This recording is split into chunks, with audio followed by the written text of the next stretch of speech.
എല്ലാ പ്രിയപ്പെട്ട പ്രേക്ഷകർക്കും വാർത്താസന്ധ്യയിലേക്ക് സ്വാഗതം. നോക്കാം വിശദമായ റിപ്പോർട്ടുകൾ. എഞ്ചിനീയറിംഗ് പ്രവേശനത്തിനുള്ള കീം റാങ്ക് ലിസ്റ്റ് ഏകീകരണത്തിൽ വീഴ്ച സംബന്ധിച്ച് CPIഎമ്മും സർക്കാരും അവസാന നിമിഷം പ്രോസ്പെക്ടസിൽ വരുത്തിയ മാറ്റത്തിന് ഉന്നത വിദ്യാഭ്യാസ മന്ത്രി ഡോക്ടർ ആർ ബിന്ദുവിന് കൃത്യമായ മറുപടിയില്ല. മാർക്ക് സമീകരണത്തിൽ മുൻകൂട്ടി തീരുമാനം വേണ്ടിയിരുന്നതായി CPIഎം സംസ്ഥാന സെക്രട്ടറി MV ഗോവിന്ദനും സമ്മതിച്ചു. തീരുമാനമെടുത്ത മന്ത്രിസഭായോഗത്തിൽ CPI മന്ത്രിമാർ ഉൾപ്പെടെ എതിർപ്പുന്നയിച്ചിരുന്നു. എഞ്ചിനീയറിംഗ് പ്രവേശന പരീക്ഷയുടെ ഫലപ്രഖ്യാപനം റദ്ദാക്കേണ്ടി വന്നത് സർക്കാരിന് വൻ തിരിച്ചടിയാണ്. അവധാനതയില്ലാത്ത കാര്യങ്ങൾ ചെയ്യുന്നതിൻ്റെ ഏറ്റവും ഒടുവിലത്തെ ഉദാഹരണമായാണ് സംഭവം വിലയിരുത്തപ്പെടുന്നത്. മാർക്ക് സമീകരണ സമ്പ്രദായത്തിൽ മാറ്റം വരുത്താൻ തീരുമാനമെടുത്ത ജൂൺ 30 മന്ത്രിസഭാ യോഗത്തിൽ പല മന്ത്രിമാരും എതിർപ്പ് അറിയിച്ചിരുന്നു. CPI മന്ത്രിമാരുടെ അടക്കം എതിർപ്പ് അവഗണിച്ചാണ് തീരുമാനത്തിലേക്ക് പോയത്. എന്തുകൊണ്ടാണ് അവസാന നിമിഷം മാറ്റം വരുത്തിയെന്ന ചോദ്യത്തിന് സർക്കാരിന് മറുപടിയില്ല. അത്തരം കാര്യങ്ങളൊക്കെ നിങ്ങളോട് എനിക്ക് വിശദീകരിക്കേണ്ട ബാധ്യതയൊന്നുമില്ല. നിങ്ങൾക്ക് വലിയ CIDകളാണല്ലോ. മന്ത്രി മാധ്യമങ്ങളെ പഴിചാരി വിഷയത്തിന്റെ ഗൗരവം കുറയ്ക്കാൻ നോക്കുന്നുണ്ടെങ്കിലും പിഴവ് സംഭവിച്ചുവെന്നാണ് CPIഎം സംസ്ഥാന സെക്രട്ടറിയുടെ വിലയിരുത്തൽ. അത് തുറന്നു സമ്മതിക്കാൻ കൂട്ടാക്കിയില്ലെങ്കിലും അവസാന നിമിഷം തീരുമാനമെടുത്തതിൽ വീഴ്ചയുണ്ടെന്ന് സംസ്ഥാന സെക്രട്ടറി സമ്മതിച്ചു.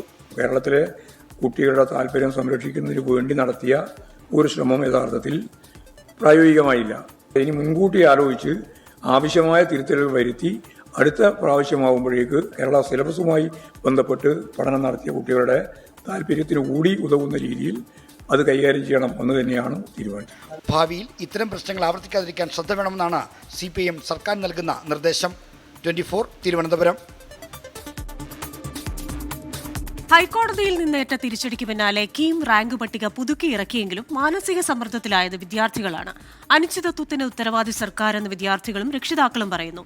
കീം വിഷയത്തിൽ ഉന്നത വിദ്യാഭ്യാസ മന്ത്രി ആർ ബിന്ദുവിനെതിരെ രാജി ആവശ്യപ്പെട്ട് KSU പ്രതിഷേധിച്ചു.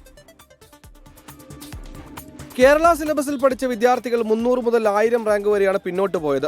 വലിയ മാനസിക വിഷമം ഉണ്ടാക്കുന്ന തീരുമാനമാണിതെന്നും വിദ്യാർത്ഥികൾ പറയുന്നു. നമുക്ക് ഇഷ്ടപ്പെട്ട ഒരു കോളേജോ ഒരു കോഴ്സോ എടുക്കാൻ പറ്റാത്ത അവസ്ഥയിലാണ്. ഇപ്പോൾ എന്നെ പോലെ തന്നെയുള്ള ഒരുപാട് കീം ആസ്പിറൻസിന് ഇനി എന്തെന്നുള്ള ഒരു ക്വസ്റ്റ്യൻ മാർക്ക് വരാണ്. ഒരു ഫ്യൂച്ചറോ ഒരു കാര്യങ്ങളും ഇല്ലാതെ വരാണ്. സർക്കാരിന്റെ പിടിപ്പുകേടാണ് കുട്ടികളുടെ ഭാവി നശിപ്പിക്കുന്നതെന്ന് അധ്യാപകരും രക്ഷിതാക്കളും ആരോപിക്കുന്നു. ഇത് ഒരു സ്റ്റാൻഡർഡൈസേഷൻ ഇഷ്യൂ ആണ്. ഒരു സ്റ്റാൻഡേർഡ് ഇല്ലാത്തതിന്റെ പ്രോബ്ലമാണ് ഇതൊക്കെ എന്ന് പറയുന്നത്. നമ്മുടെ ഉന്നത വിദ്യാഭ്യാസ വകുപ്പ് കൃത്യമായിട്ട് ചെയ്യേണ്ടത് നേരത്തെ ആയിരുന്നു, ഇപ്പോഴല്ല. അടുത്ത കൊല്ലത്തേക്കെങ്കിലും കീം എന്ന് പറയുന്ന എക്സാമിന്റെ മാർക്ക് ബേസ്ഡ് ആയിരിക്കണം റാങ്ക് ലിസ്റ്റ് എന്ന് പറയുന്നത്. അതിന്റെ കാര്യം ചോദിക്കുന്ന സമയത്ത് മന്ത്രി പറയുന്നത് അടുത്ത കൊല്ലം നോക്കാന്ന്. അടുത്ത കൊല്ലം കീം എക്സാമിന്റെ തലേദിവസം അല്ലേ നോക്കേണ്ടത്? ഇപ്പോഴങ്ങനെയാണല്ലോ സംഭവിച്ചത്. ലിസ്റ്റ് വന്നതനുസരിച്ചിട്ട് ഞങ്ങൾ ഏതാണ്ട് കോളേജുകളിലൊക്കെ നോക്കി വെച്ചിരിക്കുകയായിരുന്നു, കിട്ടാൻ സാധ്യതയുള്ള കോളേജുകളൊക്കെ. അപ്പോൾ പെട്ടെന്ന് ഇത് റദ്ദാക്കിയെന്ന് കേട്ടപ്പോൾ ഞങ്ങൾക്ക് എല്ലാവർക്കും ഒരു ഷോക്കായിരുന്നു. ഇന്നലെ രാത്രി തന്നെ റിസൾട്ട് പബ്ലിഷ് ചെയ്തു, പുതിയ റാങ്ക് ലിസ്റ്റ്. അത് തികച്ചും സ്വാഗതാർഹമാണ്. ഇത്രയും പെട്ടെന്ന് എങ്ങനെയാണെങ്കിലും അത് ഈ അലോട്ട്മെന്റ് പ്രോസസ്സ് വേഗം കംപ്ലീറ്റ് ആകണം, അത് തന്നെയാണ് ആഗ്രഹം. കേരള ചരിത്രത്തിൽ ഇതുപോലെ അവസാനം മുൾമുനയിൽ നിർത്തി റാങ്കുകൾ മാറുന്ന ഒരു സംസ്കാരം ഇതുവരെ ഉണ്ടായിട്ടില്ല എന്നാണ് എനിക്ക് തോന്നുന്നത്. ഇത് നമ്മുടെ സർക്കാരിൻ്റെയൊക്കെ ഒരു ചെറിയൊരു പിടിപ്പുകേടായിട്ട് തന്നെ എനിക്ക് തോന്നുന്നത്. മാനദണ്ഡങ്ങൾ മാറ്റിയത് ആർക്കു വേണ്ടിയെന്നാണ് പ്രതിപക്ഷ നേതാവ് VD സതീശന്റെ ചോദ്യം. എന്നിട്ട് ആർക്കു വേണ്ടിയിട്ടാണ് ഭേദഗതി വരുത്തിയത്? ഭേദഗതി വരുത്തി ആ കിം പരീക്ഷാ ഫലത്തെ മുഴുവൻ അട്ടിമറിച്ച് ഉന്നത വിദ്യാഭ്യാസ രംഗത്തെ കൂടി ഇവരെ കുളമാക്കി മാറ്റി. ഉന്നത വിദ്യാഭ്യാസ മന്ത്രിക്കെതിരെ പ്രതിഷേധം ഘടിപ്പിക്കുകയാണ് KSU. കൊച്ചിയിൽ മന്ത്രി ഡോക്ടർ ആർ ബിന്ദുവിനെതിരെ KSU പ്രവർത്തകർ കരിങ്കൊടി കാണിച്ചു. തിരുവനന്തപുരത്ത് എൻട്രൻസ് കമ്മീഷണറുടെ ഓഫീസിലേക്ക് KSU മാർച്ച് നടത്തി. പ്രവർത്തകരെ പോലീസ് ബലം പ്രയോഗിച്ച് നീക്കി.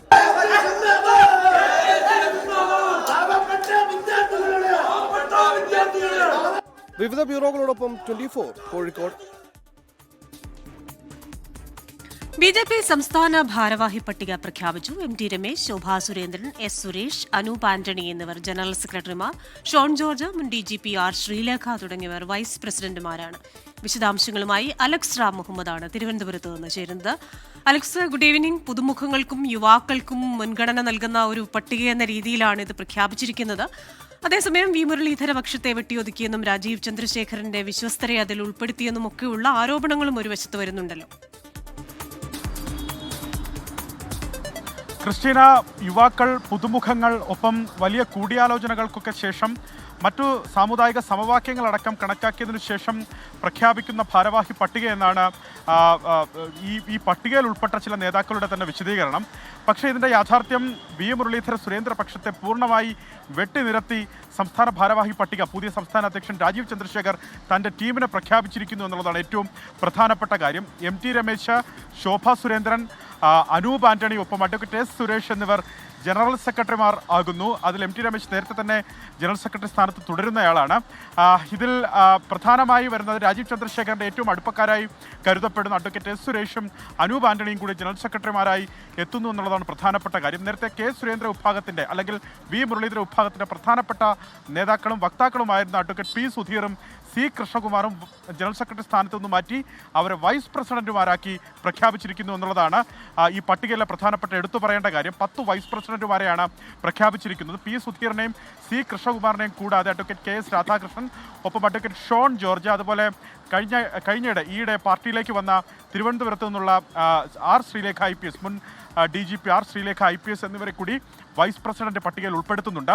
ഈ ജില്ല, അതായത് 30 സംഘടനാ ജില്ലകൾ തീരുമാനിച്ചത് K സുരേന്ദ്രന്റെ കാലത്താണെങ്കിൽ അതിനു മുകളിൽ മേഖലാ അധ്യക്ഷന്മാരെ കൂടി പ്രഖ്യാപിച്ചിരിക്കുന്നു. 5 മേഖലാ അധ്യക്ഷന്മാരെ കൂടി രാജീവ് ചന്ദ്രശേഖർ പ്രഖ്യാപിച്ചിരിക്കുന്നു. അധികാരം ഈ 30 സംഘടനാ ജില്ലാ അധ്യക്ഷന്മാർക്ക് ആയിരിക്കില്ല, പകരം ഈ മേഖലാ അധ്യക്ഷന്മാർക്ക് ആയിരിക്കും ഈ ജില്ലകളിലെ ചുമതല വരിക എന്നുള്ളതാണ് ഏറ്റവും പ്രധാനപ്പെട്ട കാര്യം. ഇതിൽ ഈ വിഭാഗത്തെ, അതായത് മുരളീധര വിഭാഗത്തെ പൂർണ്ണമായി തഴഞ്ഞ് PK കൃഷ്ണദാസ് വിഭാഗത്തിനും ഒപ്പം രാജീവ് ചന്ദ്രശേഖരന്റെ അനുയായികളെയും ഈ ഭാരവാഹി പട്ടികയിൽ തിരികെ കയറ്റി എന്നുള്ളതാണ് ഉയർന്നു വരുന്ന ആരോപണം. സംസ്ഥാനത്ത് BJPക്ക് പുതിയ ടീമായിരിക്കുന്നു. ഇത് യുവാക്കൾക്കും പുതുമുഖങ്ങൾക്കും പ്രാധാന്യം നൽകിയുള്ള ഒരു പട്ടിക എന്ന് BJP പറയുമ്പോൾ തന്നെയും ചില ആരോപണങ്ങളും ഉയരുന്നുണ്ട്. വിവരങ്ങൾ നൽകുകയായിരുന്നു അലക്സറ മുഹമ്മദ് തിരുവനന്തപുരത്ത് നിന്ന്. തനിക്കും വകുപ്പിനുമെതിരെയുള്ള വിമർശനങ്ങളിൽ ജോസ് കെ മാണിക്കും കേരള കോൺഗ്രസ് എമ്മിനുമെതിരെ തുറന്നടിച്ച് വനമന്ത്രി AK ശശീന്ദ്രൻ. ജോസ് കെ മാണി മുന്നണി മര്യാദ ലംഘിച്ചെന്ന് AK ശശീന്ദ്രൻ 24നോട് പറഞ്ഞു. തന്നെ നന്നാക്കാൻ വരുന്നതിന് മുമ്പ് അവനവൻ നന്നാകണമെന്നും മന്ത്രി വിമർശിച്ചു. 24 എക്സ്ക്ലൂസീവ്. അത് വലിപ്പച്ചെറുപ്പം നോക്കാതെ എല്ലാ പാർട്ടികളും അഭിപ്രായങ്ങൾ രേഖപ്പെടുത്തുകയും അവ മുന്നണി ചർച്ച ചെയ്ത് അവിടെ എടുക്കുന്ന തീരുമാനം അനുസരിച്ചാണ് എല്ലാ പാർട്ടികളും പ്രവർത്തിക്കുന്നത്. അപ്പോൾ ആ തീരുമാനത്തിന് വിധേയമായി മാത്രമാണ് എല്ലാ കക്ഷികളും പ്രവർത്തിക്കുക എന്നാണ് നമ്മൾ കാണുന്നത്. എന്നാൽ ഓരോ പാർട്ടിക്കും അവരുടേതായ വിലയിരുത്തലുകളും അഭിപ്രായങ്ങളും ഉണ്ടാകാം. അത് വളരെ പക്വതയോടെ ഉന്നയിക്കാനാണ് എല്ലാവരും ശ്രമിക്കേണ്ടത്. പരസ്യമായി തന്നെ കേരള കോൺഗ്രസ് എമ്മിൽ നിന്നും നിരന്തരമായി ഉയരുന്ന വിമർശനങ്ങളിലാണ് മന്ത്രി AK ശശീന്ദ്രന്റെ പ്രതികരണം. ജോസ് കെ മാണിയുടെ പേരെടുത്തു പറഞ്ഞാണ് മന്ത്രി വിമർശനത്തിന്റെ കടുപ്പമേറ്റിയത്. പക്വതയോടെ വിമർശനം ഉന്നയിക്കണമെന്നും AK ശശീന്ദ്രൻ. ഒരു മുന്നണിയിലെ ഒരു ഘടകകക്ഷിയുടെ വകുപ്പിനെ കുറിച്ചോ അതിൻ്റെ പ്രവർത്തനങ്ങളെക്കുറിച്ചോ വിമർശനങ്ങൾ ഉന്നയിക്കാൻ വേദിയുണ്ട്. ആ വേദി ഉപയോഗപ്പെടുത്തുമ്പോഴാണ് അത് നമുക്ക് കൂടുതൽ ഫലപ്രദമായി ശ്രദ്ധിക്കാനും പരിഹാരം കാണാനും ശ്രമിക്കാൻ കഴിയുക. കേരള കോൺഗ്രസ് എമ്മും ജോസ് കെ മാണിയും ആ പരിധി ലംഘിച്ചെന്നും AK ശശീന്ദ്രൻ തുറന്നടിച്ചു. തന്നെ നന്നാക്കാൻ വരുന്നതിന് മുൻപ് അവനവൻ നന്നാവണം. മുന്നണി മര്യാദകൾ പാലിച്ച് പ്രവർത്തിക്കണമെന്നാണ് എല്ലാവരും പ്രതീക്ഷിക്കുന്നത്. ആ പ്രതീക്ഷക്കനുസരിച്ചാണോ എൻ്റെ പാർട്ടി പ്രവർത്തിക്കുന്നതെന്ന് ഞാനാണ് വിലയിരുത്തേണ്ടത്. എന്നെ നന്നാക്കാൻ വേറെ ആൾ വരുന്നതിനേക്കാളും നല്ലത് അവനവൻ നന്നാക്കാൻ ശ്രമിക്കുകയാണ് നല്ലത്. വിഷയത്തിൽ മുഖ്യമന്ത്രിക്ക് പരാതി നൽകാനും NCP തീരുമാനിച്ചിട്ടുണ്ട്. 24നോട് നടത്തിയ AK ശശീന്ദ്രന്റെ പ്രതികരണം LDFനകത്തും ചർച്ചകൾക്ക് വഴിവെച്ചു. അരുൺ പാറക്കൽ, 24 കാസർഗോഡ്. വനമേഖലയുമായി ബന്ധപ്പെട്ട പ്രശ്നങ്ങൾ മുൻനിർത്തി കേരള കോൺഗ്രസ് എം ഉന്നയിക്കുന്ന പ്രശ്നങ്ങൾ ചർച്ച ചെയ്യാൻ CPIM മുന്നണിയിൽ ചർച്ച ചെയ്ത് രാഷ്ട്രീയ പരിഹാരം കാണാനാണ് ശ്രമം. നിലപാടിന്റെ അടിസ്ഥാനത്തിൽ പ്രവർത്തിക്കുന്ന മുന്നണിയാണ് LDF എന്നും ആരെങ്കിലും അടരുന്നെങ്കിൽ അടരട്ടെയെന്നുമാണ് MV ഗോവിന്ദന്റെ പ്രതികരണം. വനം വന്യജീവി പ്രശ്നങ്ങൾക്ക് പരിഹാരമുണ്ടാക്കാത്തിൽ ഇടഞ്ഞു നിൽക്കുന്ന കേരള കോൺഗ്രസ് എമ്മിനെ അടർത്തി മാറ്റാൻ കോൺഗ്രസ് ശ്രമിക്കുന്നതായി CPIMന് അറിയാം. നിയമസഭാ തെരഞ്ഞെടുപ്പ് അടുത്തിരിക്കെ മുന്നണി ശിഥിലമാകാൻ പാർട്ടി ആഗ്രഹിക്കുന്നില്ല. അതുകൊണ്ടാണ് കേരള കോൺഗ്രസ് എം ഉന്നയിക്കുന്ന വിഷയങ്ങൾ ചർച്ചയിലൂടെ പരിഹരിക്കാൻ ശ്രമിക്കുന്നത്. പ്രത്യേക നിയമസഭാ സമ്മേളനം വിളിക്കണമെന്ന ആവശ്യത്തിൽ മുഖ്യമന്ത്രി വന്ന ശേഷം തീരുമാനമെടുക്കും. എന്നാൽ ശ്രമം വിജയം കാണുമോ എന്ന ആശങ്ക നേതാക്കളുടെ പ്രതികരണങ്ങളിലുണ്ട്. അതെല്ലാം അവരുമായി ബന്ധപ്പെട്ട് ചർച്ച ചെയ്യേണ്ട കാര്യങ്ങളാണ്. ഉന്നയിച്ചാളും ഉന്നയിച്ചതിന്റെ ഭാഗമായിട്ട് പ്രതികരണം കൊടുത്തവരുമെല്ലാം പരസ്പരം ഇരുന്ന് ചർച്ച ചെയ്ത് പരിഹരിക്കേണ്ട പ്രശ്നം മാത്രമേ ഉള്ളൂ. അവർ ഉറപ്പായി പറഞ്ഞല്ലോ പോകുന്ന പ്രശ്നമില്ല. പിന്നെ നിങ്ങൾക്ക് വീണ്ടും സംശയം വരുന്നത് എന്തുകൊണ്ടാണ്? മുന്നണി മാറ്റം സംബന്ധിച്ച അഭ്യൂഹങ്ങൾ ശക്തമായതോടെ CPIMൽ ചിലരെങ്കിലും കേരള കോൺഗ്രസിനെ സംശയത്തോടെയാണ് വീക്ഷിക്കുന്നത്. ഈ സാഹചര്യം മുതലെടുത്താണ് വനമന്ത്രി AK ശശീന്ദ്രൻ കേരള കോൺഗ്രസ് എമ്മിനെതിരെ വിമർശനം കടുപ്പിക്കുന്നത്. വനം വിഷയങ്ങളിൽ ശക്തമായ എതിരഭിപ്രായമുള്ള കേരള കോൺഗ്രസ് മന്ത്രി AK ശശീന്ദ്രനെയാണ് പഴിചാരുന്നത്. കേരള കോൺഗ്രസിനെ UDF-ലെത്തിക്കാനുള്ള നീക്കത്തെ ജോസഫ് വിഭാഗം എതിർക്കുകയാണ്. ഇന്നലത്തെ UDF യോഗത്തിൽ കേരള കോൺഗ്രസ് ജോസഫ് വിഭാഗം ചെയർമാൻ PJ ജോസഫാണ് എതിർപ്പ് അറിയിച്ചത്. 24 തിരുവനന്തപുരം. ഭരണപ്രതിസന്ധിയിൽ കുഴഞ്ഞുമറിഞ്ഞ കേരള സർവകലാശാല VC നിയമിച്ച രജിസ്ട്രാർ ഡോക്ടർ മിനി കാപ്പൻ പദവി ഏറ്റെടുക്കാൻ താൽപര്യമില്ലെന്ന് അറിയിച്ച് കത്ത് നൽകി. രജിസ്ട്രാർ ഡോക്ടർ KS അനിൽകുമാർ ഒപ്പിട്ട ഫയലുകൾ vice chancellor doctor Mohanan Kunnummal തിരിച്ചയച്ചു. സിൻഡിക്കേറ്റ് യോഗം വിളിക്കണമെന്ന ഇടതംഗങ്ങളുടെ ആവശ്യം VC തള്ളി.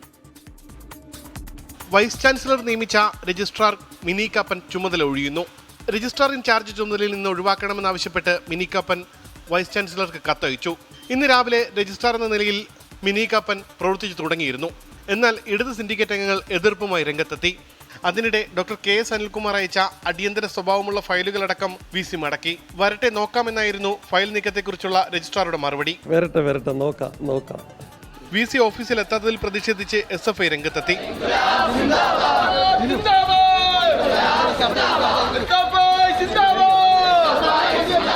കേരള യൂണിവേഴ്സിറ്റി VC എന്ന നിലയിൽ അദ്ദേഹത്തിന്റെ ഉത്തരവാദിത്വം നിർവഹിക്കാത്തത് എന്ന് നിങ്ങളാണ് ചോദിക്കേണ്ടത്. VC തിങ്കളാഴ്ച സർവകലാശാല ആസ്ഥാനത്ത് എത്തുമെന്നാണ് വിവരം. സർവകലാശാലകളിൽ ഭരണഘടനാ വിരുദ്ധ നിലപാടുകളാണ് VCമാർ പ്രയോഗിക്കുന്നതെന്ന് CPIM സംസ്ഥാന സെക്രട്ടറി MV ഗോവിന്ദൻ പറഞ്ഞു. 24 തിരുവനന്തപുരം. കാലിക്കറ്റ് സർവകലാശാലയിൽ SFI സമരത്തിൽ പങ്കെടുത്ത 9 വിദ്യാർത്ഥികളെ അന്വേഷണ വിധേയമായി സസ്പെൻഡ് ചെയ്തു. VCയുടെ ഓഫീസിൽ അതിക്രമം കാണിച്ചതിനാണ് നടപടിയെന്ന് വിശദീകരണം. സർവകലാശാലകൾ കാവ്യവൽക്കരിക്കുന്നുവെന്നാരോപിച്ച് ഈ മാസം 8-ാം തീയതി SFI കാലിക്കറ്റ് സർവകലാശാലയിലേക്ക് നടത്തിയ മാർച്ച് സംഘർഷത്തിൽ കലാശിച്ചിരുന്നു. ഉടൻ ഹോസ്റ്റൽ ഒഴിയണമെന്നും ഉത്തരവിൽ പറയുന്നു. എന്നാൽ യൂണിവേഴ്സിറ്റി ഹോസ്റ്റൽ ഒഴിയില്ലെന്നും സമരം തുടരുമെന്നും SFI സംസ്ഥാന ജോയിന്റ് സെക്രട്ടറി മുഹമ്മദ് സാദിഖ് 24നോട് പറഞ്ഞു. കോൺഗ്രസിനെ പ്രകോപിപ്പിച്ച് വീണ്ടും മോദി സ്തുതിയുമായി ഡോക്ടർ ശശി തരൂർ MP. നരേന്ദ്രമോദി വ്യക്തിപ്രഭാവമുള്ള നേതാവാണെന്നും രാജ്യം ദേശീയതയിലേക്ക് മാറിയെന്നുമാണ് ലണ്ടനിലെ പ്രഭാഷണത്തിൽ ഡോക്ടർ ശശി തരൂരിന്റെ പരാമർശം. പാർട്ടിക്കുള്ളിൽ ശ്വാസം മുട്ടുന്നെങ്കിൽ പാർട്ടി വിടണമെന്നാണ് ശശി തരൂരിന് K മുരളീധരന്റെ മറുപടി. 2047 ഇന്ത്യ എന്ന വിഷയത്തിൽ ലണ്ടനിലെ ജിൻഡൽ ഗ്ലോബൽ സർവകലാശാലയിൽ നടത്തിയ പ്രഭാഷണത്തിലാണ് ഡോക്ടർ ശശി തരൂരിന്റെ പരാമർശം. കോൺഗ്രസിന്റെ നയങ്ങളിൽ നിന്ന് രാജ്യം ശക്തമായ ദേശീയതയിലേക്ക് മാറി. വ്യക്തിപ്രഭാവമുള്ള നേതാവിന്റെ നേതൃത്വത്തിലും കേന്ദ്രീകൃത ഭരണത്തിലുമാണ് ഇത് സാധ്യമായതെന്നും ശശി തരൂർ. വിദേശ നയത്തിന്റെയും രാഷ്ട്രീയത്തിന്റെയും കാര്യത്തിൽ ഭരണമാറ്റമുണ്ടായതിനാലാണ് ഇത് സാധ്യമായതെന്നും Tharoor. As India engages strategically with an increasingly multipolar, immensely globalized and interdependent world. And of course, a sharp rightward swing in our politics. From the centrism, even left-of-centre politics of the Congress Party, to the far more muscular nationalism of the BJP, which places a premium on charismatic leadership and heavily centralized governance. തരൂരിന്റെ മോദി പരാമർശത്തിനെതിരെ അതിരൂക്ഷ വിമർശനവുമായി K Muraleedharan. അദ്ദേഹത്തിന് അഭിപ്രായ വ്യത്യാസമുള്ള വിഷയങ്ങളിൽ പാർട്ടിക്കകത്ത് അഭിപ്രായം പറയാലോ. അതല്ല, അദ്ദേഹത്തിന് ഇതിൻ്റെ അത് ശ്വാസം മുട്ടുന്നു, ഇനി തുടർന്ന് പ്രവർത്തിക്കാൻ കഴിയാത്തൊരവസ്ഥയാണെന്ന് അദ്ദേഹത്തിന് ഫീൽ ചെയ്യുന്നത്. പിന്നൊരു മാർഗം പാർട്ടി ഏൽപ്പിച്ച സ്ഥാനങ്ങളൊക്കെ ഉപേക്ഷിച്ചുകൊണ്ട് ഇഷ്ടമുള്ള രാഷ്ട്രീയ അദ്ദേഹം സ്വീകരിക്കുക. ശശി തരൂരിന്റെ നിലപാടിനെ വിമർശിച്ച CPIM രംഗത്തെത്തി. BJPക്ക് വേണ്ടി ഇത്രയും നാണം കെട്ട വർത്തമാനപ്രതിനാള് സ്വന്തം പാർട്ടിയുടെ അത്യുന്നതമായ വർക്കിംഗ് കമ്മിറ്റിമാക്കി മാറ്റുന്ന പാർട്ടിയെ പറ്റി നാം പറയുന്നു ആ കഷ്ടമെന്ന്. സമയമാകുമ്പോൾ തരൂർ ചെയ്യേണ്ടത് ചെയ്യുമെന്നായിരുന്നു കേന്ദ്രമന്ത്രി സുരേഷ് ഗോപിയുടെ പ്രതികരണം. പറയേണ്ടത് പറയും, ചെയ്യേണ്ടത് ചെയ്യും, സമയമാകുമ്പോൾ അതൊക്കെ അദ്ദേഹത്തിന് വിട്ടുകൊടുക്കും. അടിയന്തരാവസ്ഥയുടെ പേരിൽ നെഹ്റു കുടുംബത്തെ രൂക്ഷമായി വിമർശിച്ച് ലേഖനമെഴുതിയതിന് തൊട്ടു പിന്നാലെയാണ് പാർട്ടിയെ വീണ്ടും പ്രകോപനത്തിലാക്കി തരൂരിന്റെ മോദി പ്രശംസ. 24 ഡൽഹി. ഈ മാസം 16-ന് വധശിക്ഷ നടപ്പാക്കാനിരിക്കെ യമനിലെ ജയിലിൽ കഴിയുന്ന നിമിഷപ്രിയയുടെ മോചനത്തിന് ഊർജിത ശ്രമം. കേന്ദ്ര ഇടപെടൽ ആവശ്യപ്പെട്ടുള്ള ഹർജി തിങ്കളാഴ്ച സുപ്രീം കോടതി പരിഗണിക്കാനിരിക്കെ വിദേശകാര്യ മന്ത്രാലയത്തിൽ നിന്ന് അറ്റോർണി ജനറൽ വിവരങ്ങൾ തേടി നയതന്ത്ര ചർച്ചകൾ ഉടനുണ്ടാകുമെന്ന് പ്രതീക്ഷിക്കുന്നുവെന്നാണ് ആക്ഷൻ കൌൺസിലിന്റെ പ്രതികരണം. നിമിഷപ്രിയ വിഷയത്തിൽ വിദേശകാര്യ മന്ത്രാലയം നടത്തിയ ഇടപെടലുകൾ സംബന്ധിച്ച വിവരങ്ങളാണ് അറ്റോർണി ജനറൽ R വെങ്കിട്ടരമണിയുടെ ഓഫീസ് തേടിയത്. കേസിന്റെ അടിയന്തര പ്രാധാന്യം മുൻനിർത്തി സ്ഥിതിവിവര റിപ്പോർട്ട് തിങ്കളാഴ്ച സമർപ്പിക്കാൻ കേന്ദ്ര സർക്കാരിന് സുപ്രീം കോടതി നിർദ്ദേശം നൽകിയിരുന്നു. നയതന്ത്ര ചർച്ചകൾ ഉടൻ ആരംഭിക്കുമെന്ന് പ്രതീക്ഷിക്കുന്നതായി ആക്ഷൻ കൗൺസിൽ അഭിഭാഷകൻ KR സുഭാഷ് ചന്ദ്രൻ. ഞങ്ങൾ മനസ്സിലാക്കുന്നത് അദ്ദേഹത്തിൻ്റെ ഓഫീസിൽ നിന്ന് ഈ വിദേശകാര്യ മന്ത്രാലയവുമായി ഇതുമായി ബന്ധപ്പെട്ടുകൊണ്ടുള്ള ചർച്ചകൾ അല്ലെങ്കിൽ കൂടിയാലോചനകൾ, ഇടപെടലുകൾ നടക്കുന്നുണ്ട്. അതിനുശേഷം ആവശ്യമായിട്ടുള്ള നടപടികൾ സ്വീകരിക്കുമെന്ന് തന്നെയാണ് ഞങ്ങൾ ഇപ്പോഴും വിശ്വസിക്കുന്നത്. അപ്പോൾ ആ തരത്തിൽ ഇനിയുള്ള 3 ദിവസങ്ങളിൽ, ഇന്ന് വെള്ളിയാഴ്ചയും ശനിയും ഞായറും ഉപയോഗിച്ചുകൊണ്ട് നയതന്ത്ര തലത്തിലുള്ള ചർച്ചകൾ, ഇടപെടലുകൾ സർക്കാരിൻ്റെ ഭാഗത്തുനിന്ന് ഉണ്ടാകുമെന്നുള്ളൊരു പ്രതീക്ഷയിൽ തന്നെയാണ് save Nimisha Priya international action council ഉള്ളത്. യമനിൽ വ്യവസായമുള്ള മലയാളി വിഷയത്തിൽ ഇടപെടാൻ താൽപ്പര്യം അറിയിച്ചിട്ടുണ്ട്. കേന്ദ്ര സംസ്ഥാന സർക്കാരുകളുടെ ഇടപെടലിൽ പ്രതീക്ഷയുണ്ടെന്നും നിമിഷപ്രിയയുടെ മോചനം സാധ്യമാകുമെന്നാണ് പ്രതീക്ഷയെന്നും ഭർത്താവ് ടോമി തോമസ്. തീർച്ചയായിട്ടും പ്രതീക്ഷയുണ്ട്. നമ്മുടെ ഇപ്പം ഇന്നലെ ഞാൻ വന്ന് ഗവർണർ സാറിനെ കണ്ടായിരുന്നു, ചാണ്ടി സാറും ഉണ്ടായിരുന്നു. പിന്നെ എല്ലാ കാര്യങ്ങളും വേണ്ടുന്ന ഹെൽപ്പ് ചെയ്യാൻ വേണ്ടി പറഞ്ഞിട്ടുണ്ട്. കേന്ദ്ര ഗവൺമെൻറ്റുമായിട്ട് സംസാരിച്ചിട്ടുണ്ട്, അതുപോലെ തന്നെ നമ്മുടെ വിദേശകാര്യമന്ത്രിയൊക്കെ ആയിട്ട്. അപ്പോൾ അതുകൊണ്ട് ഞാൻ ഡൽഹിക്ക് ഒന്ന് പോകണമെന്ന് വിചാരിച്ചിരുന്നതാണ്. പക്ഷേ ഇങ്ങനെ ഇത്രയൊക്കെ ഇടപെടലും കാര്യങ്ങളൊക്കെ ഉണ്ടായതുകൊണ്ട് അങ്ങോട്ട് പോക്ക് വേണമെന്ന് വെച്ചിട്ടുണ്ട്. യമനിലെത്തിയ മനുഷ്യാവകാശ പ്രവർത്തകൻ സാമുവൽ ജെറോം കൊല്ലപ്പെട്ട തലാലിന്റെ കുടുംബവുമായി ദയാദനം സംബന്ധിച്ച ചർച്ചകൾക്കുള്ള ശ്രമം തുടരുകയാണ്. 24 Delhi. All India Malayali association ദേശീയ സമ്മേളനം നാളെ കോഴിക്കോട് തുടങ്ങും. രാവിലെ 10 മണിക്കാണ് സമ്മേളന പരിപാടികൾ. ദേശീയ പ്രസിഡന്റ് ഗോകുലം ഗോപാലന്റെ അധ്യക്ഷതയിലാണ് സമ്മേളനം. ഗാനരചയിതാവ് ശ്രീകുമാരൻ തമ്പിക്ക് അക്ഷരമുദ്ര പുരസ്കാരം സമ്മേളനത്തിൽ സമ്മാനിക്കും. ഓൾ ഇന്ത്യ മലയാളി അസോസിയേഷന്റെ സ്ഥാപക ദിനാഘോഷവും ദേശീയ സമ്മേളനവും ശനിയാഴ്ച കോഴിക്കോട് തുടങ്ങും. 2 ദിവസം നീണ്ടു നിൽക്കുന്ന സമ്മേളനം ദേശീയ പ്രസിഡന്റ് ഗോകുലം ഗോപാലന്റെ നേതൃത്വത്തിലാണ് നടക്കുന്നത്. ദേശീയ സമ്മേളനത്തിന്റെ ഭാഗമായി ദേശീയ എക്സിക്യൂട്ടീവ്, ദേശീയ ജനറൽ കൗൺസിൽ യോഗങ്ങൾ നടക്കും. ദേശീയ വനിതാ സമ്മേളനവും ഇതിന്റെ ഭാഗമാണ്. വനിതാ സമ്മേളനത്തിൽ Kozhikode mayor Beena Philip, ADGP P Vijayan, DIG R Nishanthini തുടങ്ങിയവർ സംസാരിക്കും. കോഴിക്കോട് ഗോകുലം ഗ്രാൻഡിൽ നടക്കുന്ന പൊതുസമ്മേളനത്തിൽ മന്ത്രി VN Vasavan, NK Premachandran MP, Thottathil Raveendran MLA, PV ചന്ദ്രൻ തുടങ്ങിയവർ പങ്കെടുക്കും. ദേശീയ അധ്യക്ഷൻ ഗോകുലം ഗോപാലനാണ് സമ്മേളനത്തിൽ അധ്യക്ഷത വഹിക്കുക. എല്ലാ മലയാള സംഘടനകളുടെയും ഒരു കൂട്ടായ്മയാണ് ഇത്. ഒരു അംബ്രല്ല ഓർഗനൈസേഷനാണ് വർക്ക് ചെയ്യുന്നത്. ഇതിൻ്റെ ഉദ്ദേശം എന്ന് വെച്ച് കഴിഞ്ഞാൽ മറ്റ് സ്റ്റേറ്റുകളിൽ ഉണ്ടാവുന്ന മലയാളികളുടെ കേരളവുമായിട്ട് ബന്ധപ്പെട്ട പ്രശ്നങ്ങൾ എന്തെങ്കിലും ഉണ്ടെങ്കിൽ അത് സോൾവ് ചെയ്യാനും, അതുപോലെ തന്നെ കേരളത്തിൽ നിന്ന് മറ്റ് സ്റ്റേറ്റുകളിലേക്ക് വേണ്ടി എന്തെങ്കിലും ആവശ്യത്തിന് പോവുകയാണെങ്കിൽ അവർക്ക് അവരുടെ സ്വന്തം പരിചയമുള്ള ഒരു മുഖം, അവർക്ക് എന്ത് ആവശ്യമുണ്ടെങ്കിലും സഹായിക്കാൻ വേണ്ടിയിട്ടുള്ള ഒരു സംഘടനയായിട്ടാണ്, NGO ആയിട്ടാണ് പ്രവർത്തിക്കുന്നത്. സമ്മേളനത്തിൽ വെച്ച് ഐമയുടെ അക്ഷരമുദ്ര പുരസ്കാരം പ്രശസ്ത ഗാനരചയിതാവ് ശ്രീകുമാരൻ തമ്പിക്ക് സമർപ്പിക്കും. വിദ്യാഭ്യാസ രംഗത്ത് മികച്ച പ്രകടനം കാഴ്ചവെച്ചവർക്കുള്ള ഗോകുലം ശബരി ഗോപാലൻ എക്സലൻസ് പുരസ്കാരവും സമ്മേളനത്തിൽ വിതരണം ചെയ്യും. സമ്മേളനത്തിനായുള്ള ഒരുക്കങ്ങളെല്ലാം പൂർത്തിയായതായി ഐമ ഭാരവാഹികളായ AK പ്രശാന്തൻ, രവീന്ദ്രൻ പൊയിലൂർ തുടങ്ങിയവർ വാർത്താ സമ്മേളനത്തിൽ അറിയിച്ചു. 24 കോഴിക്കോട്. വാർത്താസന്ധ്യ പൂർണ്ണമാവുകയാണ്.